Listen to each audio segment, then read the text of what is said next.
बिस्मिल्लाहिर्रहमानिर्रहीम। अस्सलाम वालेकुम। Welcome to the farming tips में शाहिद अली अवान की जानिब से खुशामदीद। नाजरीन, आज मैं आपको एक बहुत अच्छे बछड़ा फार्म पे लेके आया हूँ। इस सिलसिले में हम उनसे बछड़ा फार्मिंग के ऊपर मुकम्मल मालूमात हासिल करेंगे।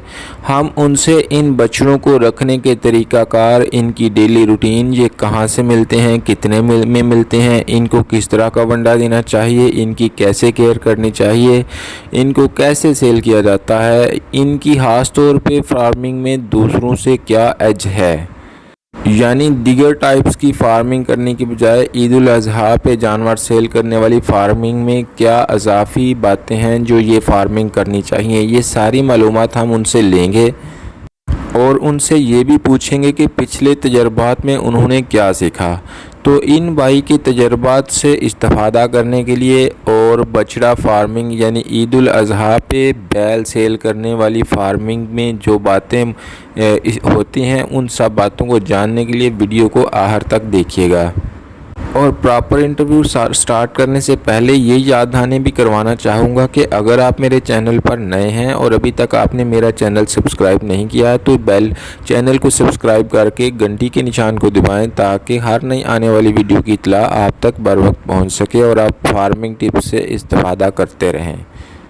वीडियो के पॉइंट ऑफ व्यू से आपका कोई सवाल हो तो आप वो नीचे कमेंट कर सकते हैं। वीडियो आपको अच्छी लगे तो इसको लाइक और शेयर ज़रूर कीजिएगा। तो चलिए प्रॉपर इंटरव्यू स्टार्ट करते हैं। अस्सलाम वालेकुम। वालेकुम सलाम। सर आपका तारुफ? सर मेरा नाम मस्कीन अली घुमन, तहसील डस्का, ज़िला सियालकोट, पिंड मेरा पांजगरे घूमना है। अच्छा सर, ये जो आपने बछड़ा फार्मिंग कर रहे हैं, ये कितने सालों से कर रहे हैं आप? ये 2 साल से। इससे पहले क्या काम था आपका? इससे पहले मैं सऊदी अरेबिया में था, उससे पहले दुबई में था। तो ज़िम्मेदार घराने से तल्लक है हमारा, तो ज़ाहिर है हम इसी फील्ड को ज़्यादा तरजीह देते हैं। अच्छा सर, आपने ये ख़ास तौर पर बछड़ा फार्मिंग का क्यों इंतखाब किया है? बछड़ा फार्मिंग इसलिए ज़्यादा बेहतर इंतखाब मेरा इसलिए है कि इसमें कुर्बानी के रेट्स थोड़े अप हो जाते हैं। वैसे अगर आप फैटरिंग का काम करते हैं तो वो ज़ाहिर है जानवर की कीमत उसके वज़न के हिसाब से होगी। कुर्बानी के जानवरों की जो कीमत है ना, वो कुर्बानी ज़्यादा चार्जेज हो, ज़्यादा पैसे होते, मुनाफा अच्छा इसमें। हाँ। अच्छा सर, ये कौन सी नस्ल के जानवर हैं आपके पास? ये साहिवाल नस्ल के हैं, 1-2 देसी है, बाकी ज़्यादा साहिवाल के हैं और एक चोलस्तानी है।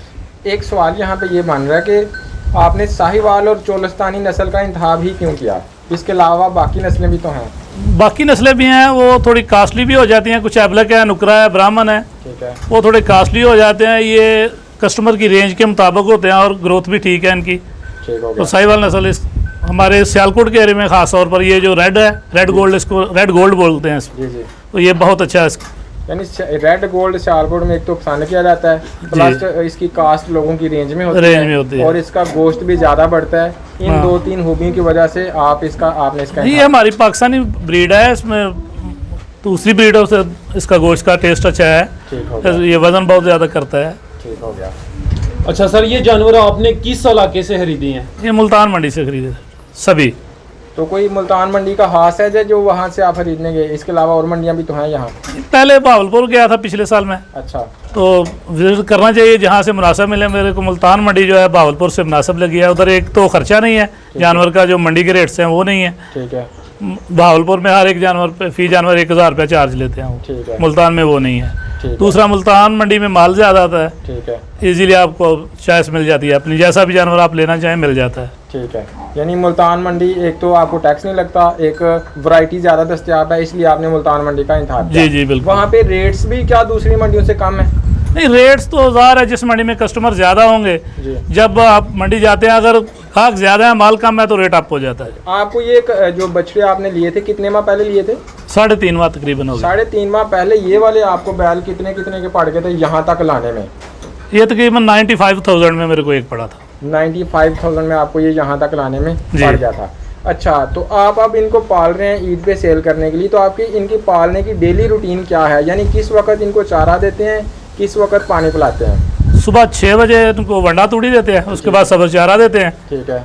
उसके बाद 10 बजे इनको पानी पिलाते हैं। ठीक है। दोबारा फिर 3:30 बजे 4 बजे इनको चारा तूड़ी वंडा दोबारा डालते हैं। शाम को फिर इनको पानी देते हैं। वंडे तूड़ी में भी पानी खड़ा होता है। ठीक है। जिसको चाहे पानी पिए वंडा खाए।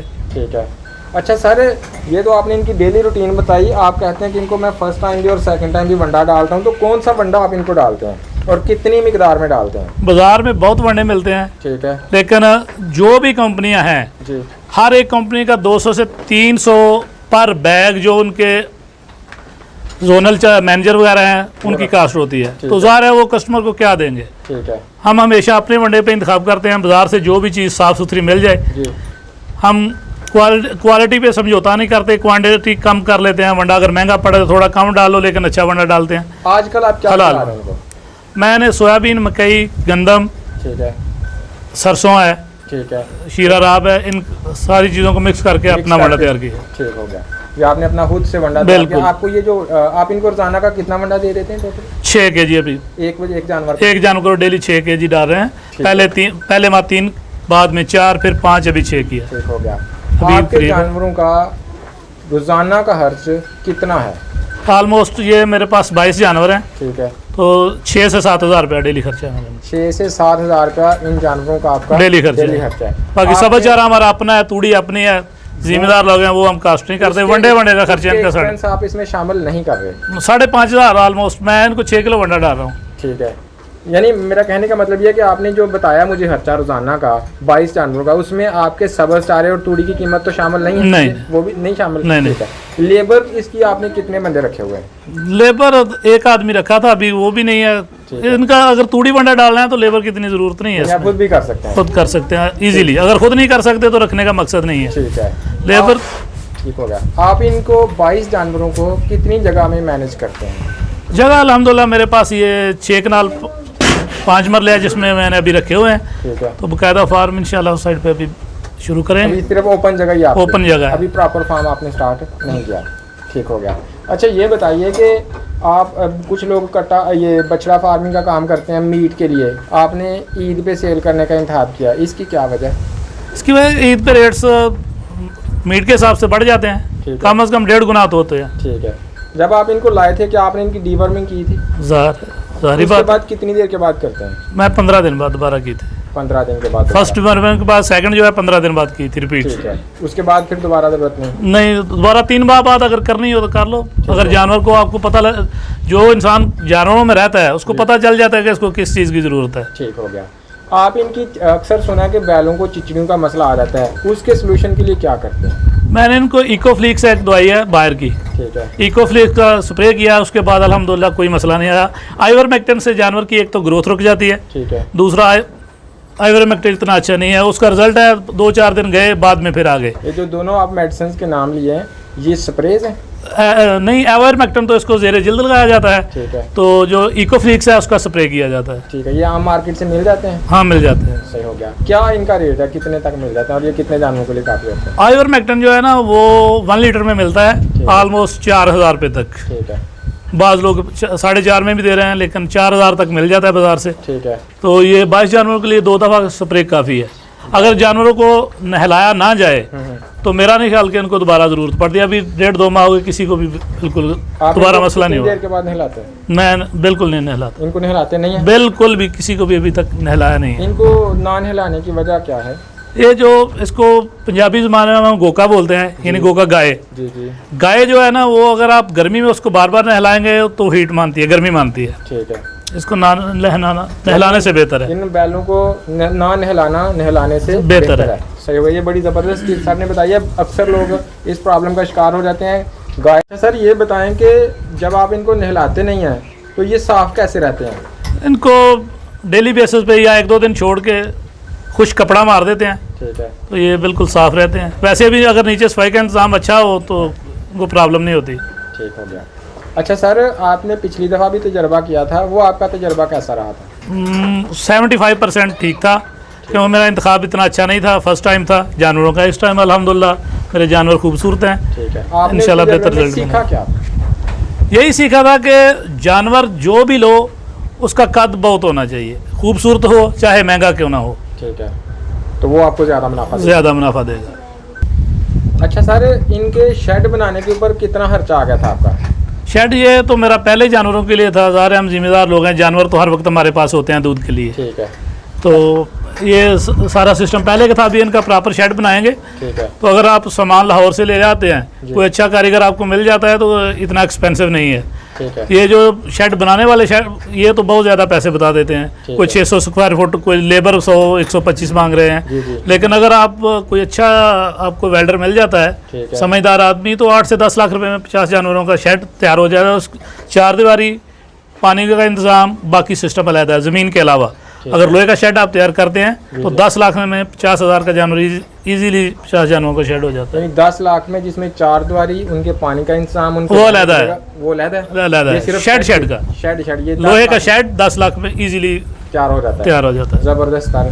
अपनी तरफ से आप मेरे नाज़रीन को जो टिप देना चाहें इस फार्मिंग, काफ फार्मिंग के हवाले से या बछड़ा फार्मिंग के हवाले से, जो मैंने नहीं पूछी, जो सदका जारिया बन जाए, अपनी तरफ से कोई पैगाम दें देखने वालों को।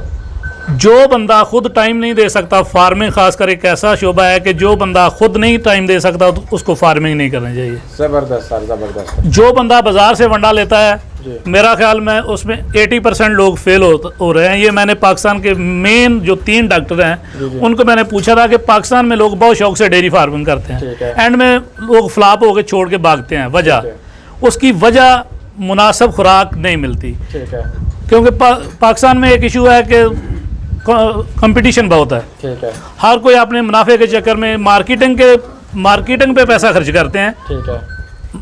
क्वालिटी पे नहीं। क्वालिटी बंडे की लो होती है, वो जानवर को। यानी आप ये कहना चाहेंगे, नंबर 1 काम आप खुद करें, अगर लेबर से भी करवाना है तो ऊपर है। नंबर 2 वंडा अपना खुद तैयार करो, खुराक अपनी जो भी आप डालते हैं आपको पता होगा ये चीज़ है क्या खा रहा है। मैंने इसी साल जिससे मैं खुराक बनवा रहा हूँ, मकई मैंने उससे खरीदी थी। जब जाके हमने उसको देखा तो पूरी मकई डैमेज थी। ठीक है। तो फंगस थी उसमें। अगर वो जानवर खाते तो ज़ाहिर है फंगस की वजह से जानवरों को प्रॉब्लम तो आनी थी। सही है। तो हमने छोड़ दी थी। ठीक हो गया। क्वालिटी पे फार्मिंग में क्वालिटी पे जो आदमी समझौता करता है ना, वो नुकसान करता है अपना। ठीक है। अच्छा सर, अगर मेरे फार्मर भाइयों में से कोई आपसे रब्ता करना चाहे मालूमात के लिए, या कोई बंदा आपसे जानवर खरीदना चाहे, तो क्या वो आपसे रब्ता कर सकता है?